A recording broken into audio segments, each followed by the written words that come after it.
So recently I had a conversation with someone about whether or not Mariah Carey is an icon. Now, I fully believe that she is an icon, just to be clear, but their response was basically like, how is she an icon if she's never had a hit outside of that one Christmas song? And to be clear, I was not talking to a child. I was talking to a grown-ass adult, someone who was like 10 plus years older than I am. I had to emotionally gather myself because my initial reaction was to get very, very frustrated. And then I was like, okay, maybe this person just doesn't know Mariah like that. And that's fine. We don't all have to be fans of everybody. So let me just try to see if I can jog their memory of, you know, how many hits this woman has had. So I started naming songs, right? I was like, have you heard Hero? And they were like, oh yeah, I know that song. And then I said, okay, what about Always Be My Baby? And he was like, okay, yeah, I do remember that. I said, okay, We Belong Together. He was like, oh my God, that song was huge. And I said, yes. What about When You Believe from the Prince of Egypt soundtrack? And he's like, oh, I forgot about that song. And literally it became a thing where I was just naming song after song after song. And he was just like, oh my gosh, she has so many more hits than I thought she did. And I was like, yes.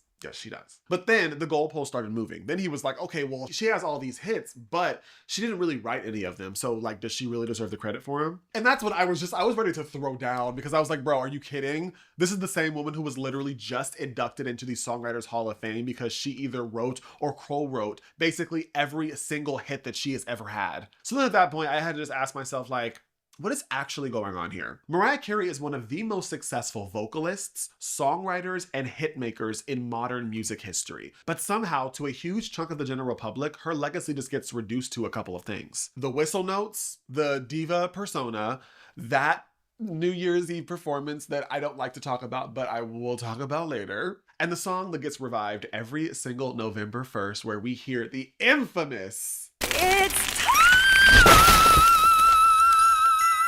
And honestly, I believe that dumbing her down to just these things is really where the problem lies. Mariah's voice is so extraordinary that it basically swallows the rest of her artistry. And because of that, now that her voice is less reliable, people have basically started treating her entire legacy as if it declined with it. Hello, if you are new here, my name is Cedric. I talk about pop music and pop culture, and today we are talking about one of the queens of R&B, Miss Mariah Carey.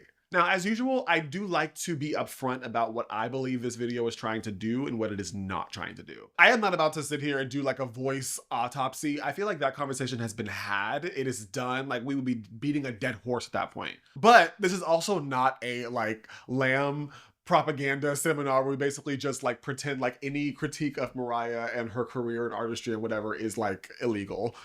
But at the same time, I cannot sit here and act like I'm just some like neutral, unbiased observer of this whole thing. The first Mariah songs that I remember hearing and loving were Heartbreaker and Ex-Girlfriend. And the album that truly shaped how I understand Mariah and her artistry, to me, like I've said before, is The Emancipation of Mimi. Like to me, that's still the version of Mariah that I always come back to because that's just the most impactful album that Mariah has ever released for me personally.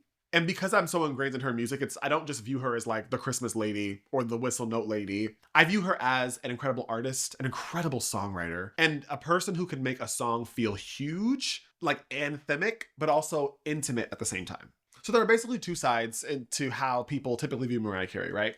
You have one side, which is Mariah the voice, right? One of the most extraordinary vocal instruments that, you know, we have ever heard, right? And then you have the other side where there's a complete artist behind that voice. She is a songwriter, an R&B architect, and like honestly, a pop culture bridge builder. And that's basically the dichotomy that I want to discuss today. Mariah Carey is not underrated in like the traditional sense. She has the numbers, she has the awards, the records, and she has a strong catalog. But I do believe that her career as a whole and her impact has been flattened. And it really makes me wonder, like, how does someone this successful become so easy for the general public to reduce? If you've ever had the aux for like a party or something and you were in charge of music and you had to stop yourself from playing too many Mariah songs, then like you're my type of person and you should subscribe. The conversation that I had with that guy really stuck to me because it revealed something very strange. A lot of people seem to know Mariah Carey's music, but a lot of people don't think of it as Mariah Carey's music. Does that make sense?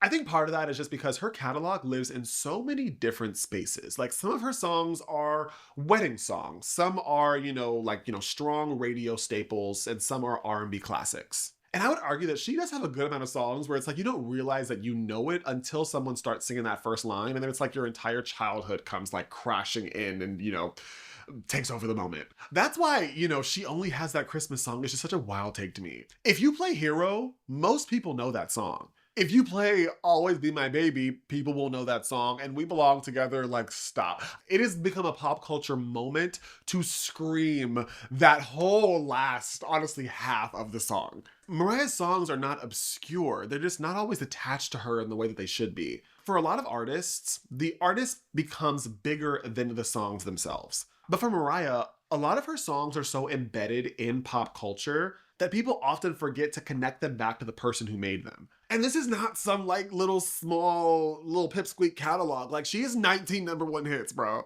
And according to the Songwriters Hall of Fame, she wrote 18 of them. 18 out of 19. But it doesn't matter because the public memory of Mariah has just become smaller than her actual career. And I personally think that one of the big reasons for that is that it starts with her voice. This might be a hot take and you may disagree, but I feel like for a good chunk of Mariah's career, her voice was the headline. But then that headline became like a cage for her. Mariah Carey's voice is one of the greatest, most expansive voices that we have in pop culture. Now, I think it's fine to prefer other artists with, you know, incredible voices, say Celine, Whitney Houston, or even someone, you know, more recent like Adele.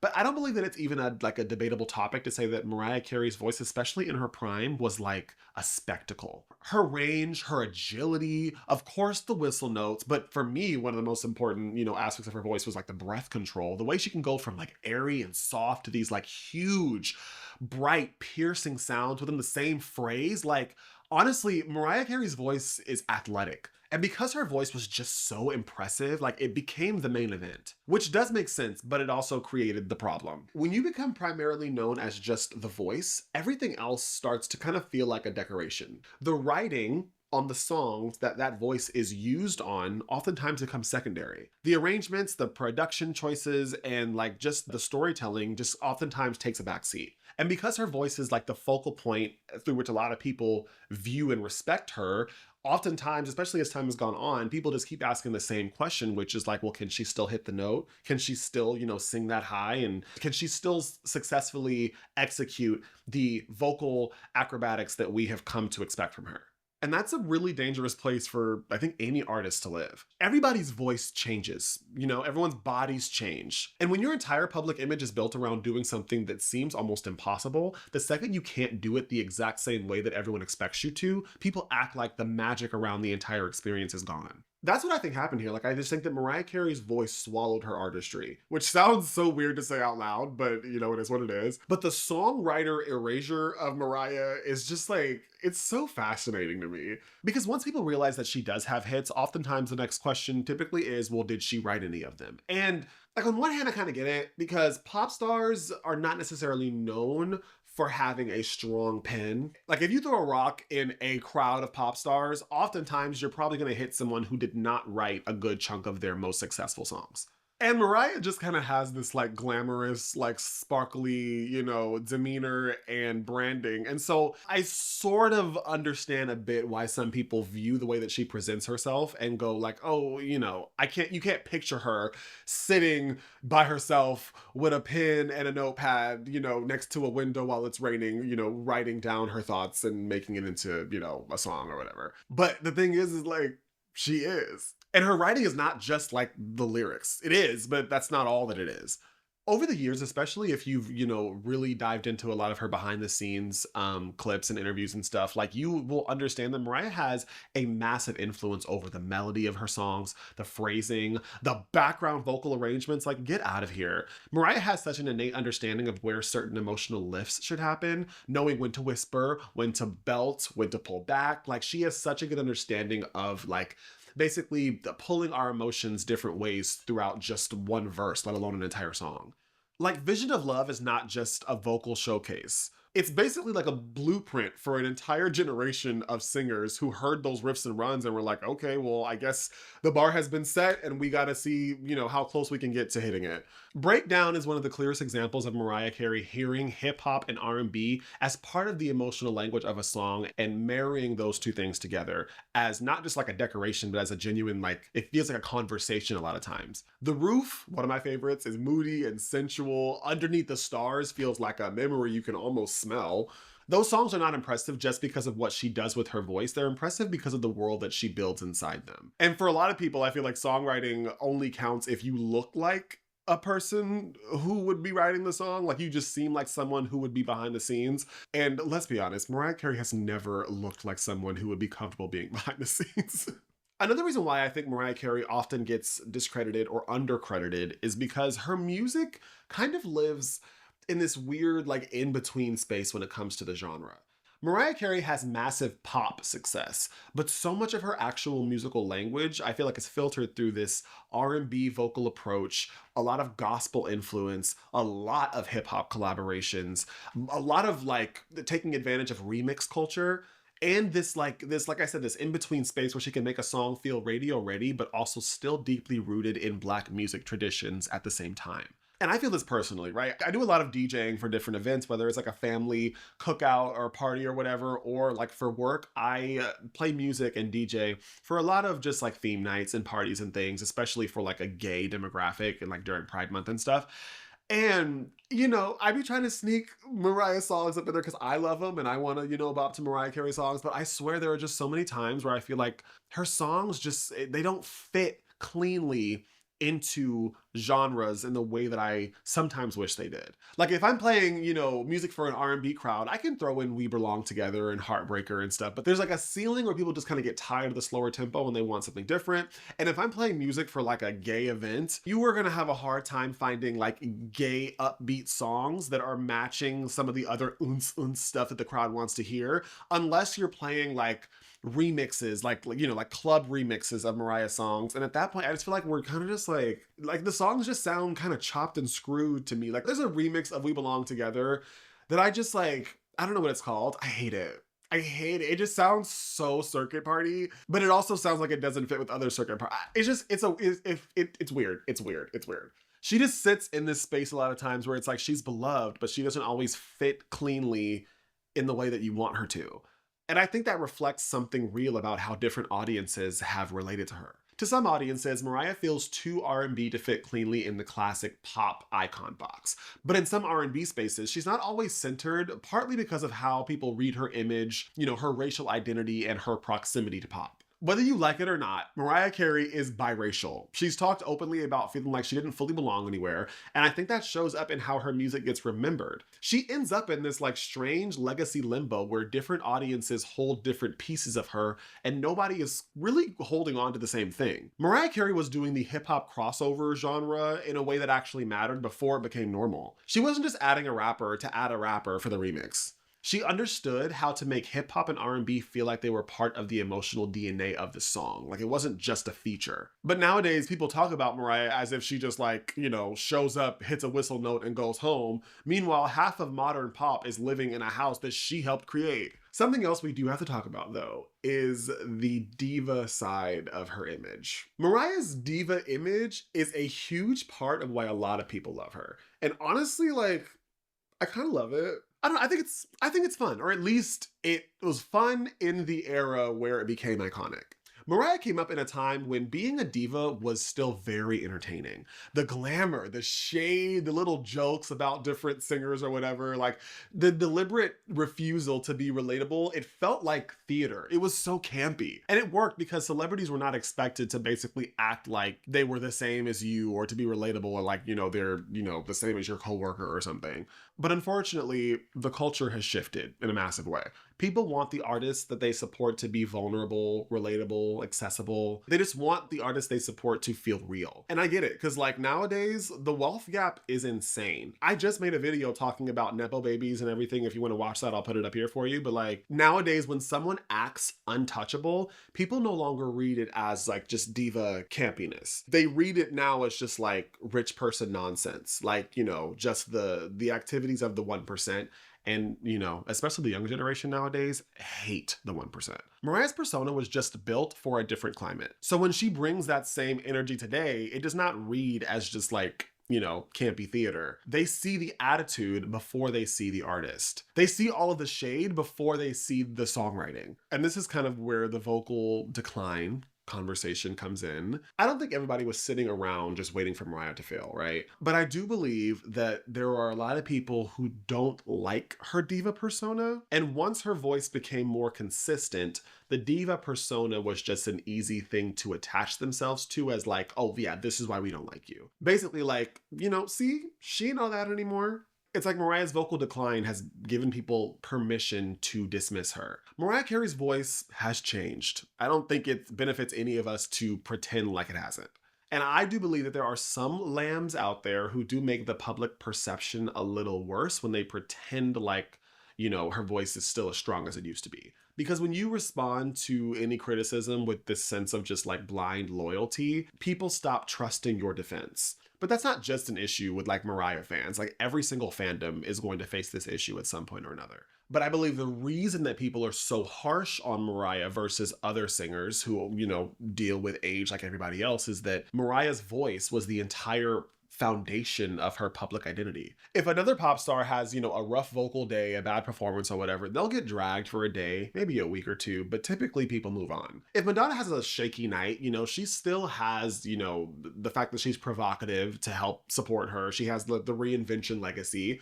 If Janet had a rough vocal moment, it doesn't matter as much because she still has, the choreography and the very strong performance language to carry her through. But Mariah Carey was the voice. So when the voice cracks, people act like, the entire legacy, should be thrown away.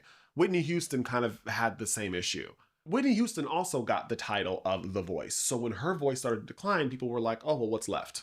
And as a singer who has performed Mariah Carey songs on stage before, I could tell you, I learned very quickly what it actually costs physically to even attempt to deliver what she delivers in the studio. And it's tough because there are notes that the audience is waiting for. You can almost feel the entire audience kind of lean in, just waiting for you to attempt the notes that they are so used to hearing. And to be fair, I perform the songs an octave, maybe even 2 octaves lower than, usual, because I'm not. Girl, let's be for real here. But then you have to decide, do I go for it and risk missing it and sounding a hot mess? Or do I curb it, and then disappoint people who were waiting for it?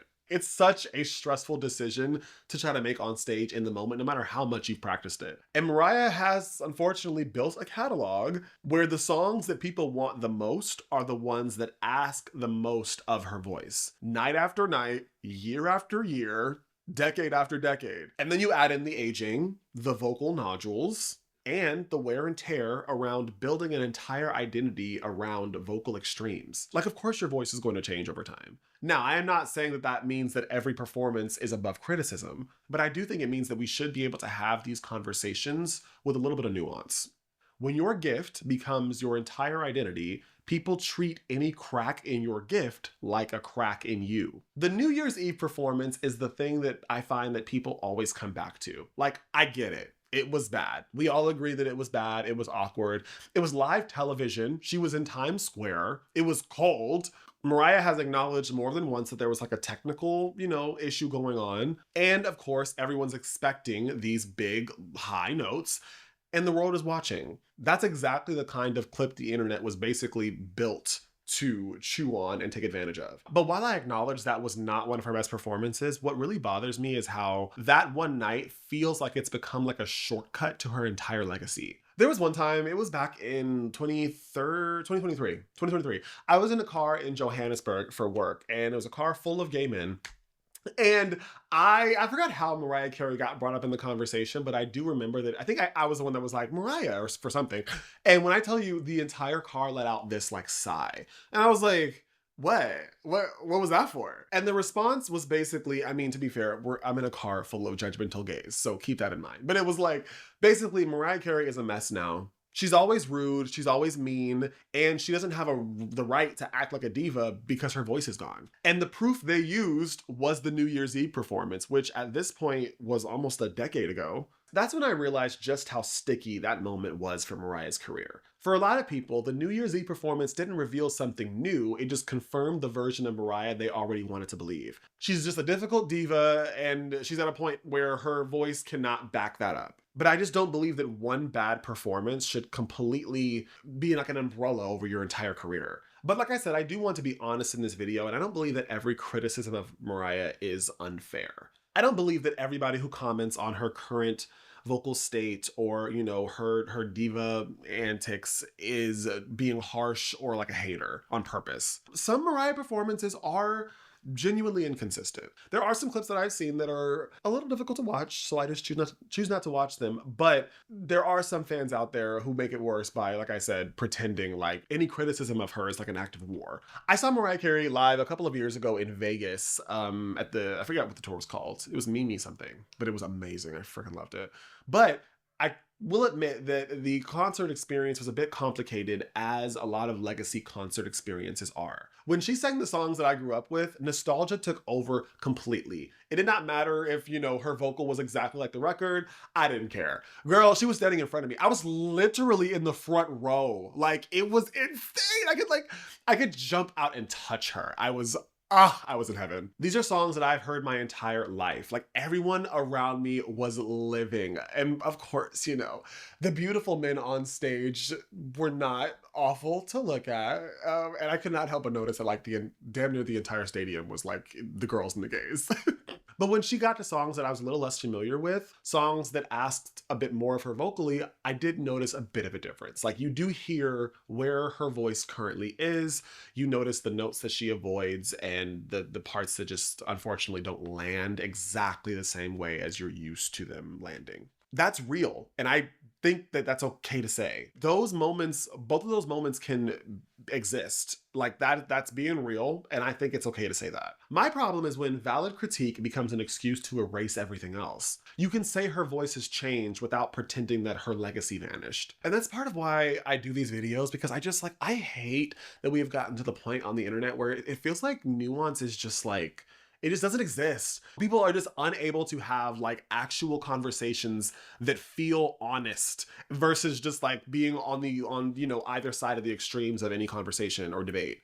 I honestly believe that All I Want for Christmas Is You is one of the strangest blessings in pop music history. Most artists would literally sacrifice goats to have a song become as impactful as that damn song. That song comes around every single year without fail. We don't think about it every single day, but I know that there is a huge chunk of the population who in the back of their mind is just waiting for Mariah Carey to defrost, to de-thaw, you know, for 10 months or whatever, and then we just get 2 months of nonstop Mariah Carey. That song plays in malls and cars, parties, family gatherings. I play that song every single morning for my family on Christmas morning, like before we open up all of our presents. That song truly is a miracle. Like, let's think about for a second that Mariah Carey wrote a Christmas standard.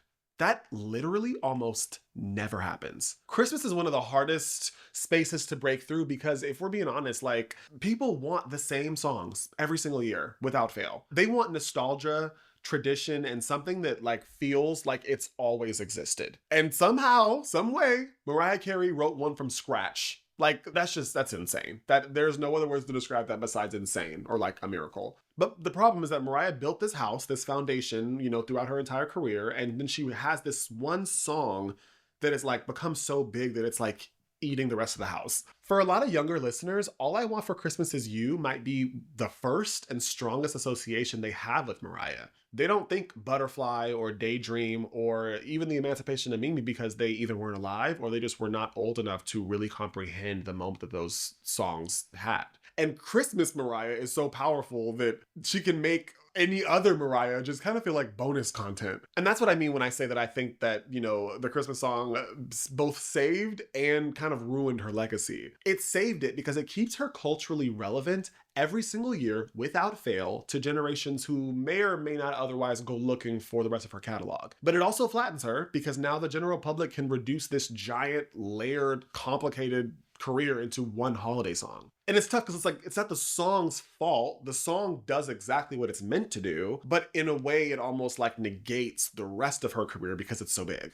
I just think it sucks that she will never fully get out from under that song. Like, it's both earned, but also like kind of tragic. So when it comes to her overall legacy, Mariah Carey is a songwriter. She's a vocal arranger, an R&B and pop bridge builder, and she's like a remix innovator. She is a biracial artist whose place in both pop and R&B has always been more complicated than people really care or want to sit with. And she's dealing with something that is genuinely impossible, being compared not to just other singers, but to her own younger voice, the younger version of herself. So no, Mariah Carey is not just the Christmas lady. She's not just the whistle note lady or the lady who sang that Christmas song bad that one time. She is a full, complicated, legendary artist who built a house so big that people oftentimes forget that she was the one that built it. But as always, I am just a gay with opinions, so I want to know what you guys think. Why do you think that Mariah Carey's impact is not as respected as it should be? Let me know what you think in the comments below. I love you guys so much. Thanks for hanging out with me today. I appreciate it, and I will see you all in the next one.